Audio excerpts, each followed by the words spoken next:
अचलपूर मतदारसंघाचे सत्ताधारी आमदार प्रवीण तायडे यांनी एका सर्वसामान्य शेतकरी कार्यकर्त्याला भरसभेत शिवीगाळ केल्याचा गंभीर प्रकार घडूनही चांदूर बाजार पोलीस स्टेशनमध्ये अद्यापही गुन्हा दाखल झालेला नाही। यामुळे कायदा सत्ताधाऱ्यांसाठी वेगळा आणि सर्वसामान्यांसाठी वेगळा आहे का, असा संतप्त सवाल उपस्थित होत आहे।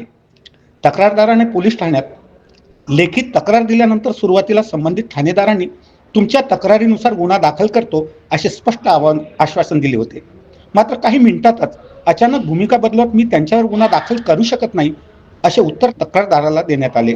हा अचानक बदल नेमका कुणाच्या दबावामुळे झाला, हा प्रश्न आता ऐरणीवर आला आहे। सत्तेचा गैरवापर करून शेतकरी कार्यकर्त्याचा आवाज दाबण्याचा हा प्रयत्न असून भारतीय जनता पार्टीच्या सत्ताधारी आमदारावर गुन्हा दाखल न होणे हे लोकशाही आणि कायदा सुव्यवस्थेची थट्टा असल्याची भावना नागरिकातून व्यक्त होत आहे।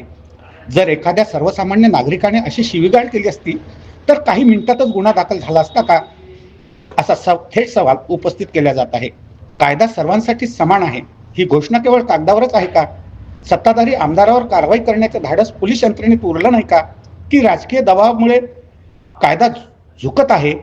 या प्रकरणात तात्काळ गुन्हा दाखल न झाल्यास जिल्हा पोलीस अधीक्षक, मानवाधिकार आयोग आणि न्यायालयीन मार्गाचा अवलंब करण्याचा इशारा तक्रारदार गोपाल भालेराव यांनी दिला आहे।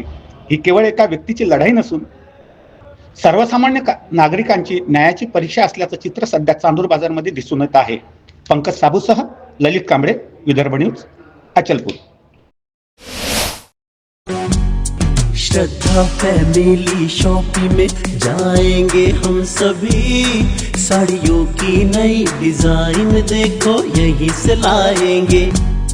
श्रद्धा फैमिली शॉपिंग में जाएंगे हम सभी, लेडीज जेंट्स बच्चों की हर फैशन लाएंगे सभी।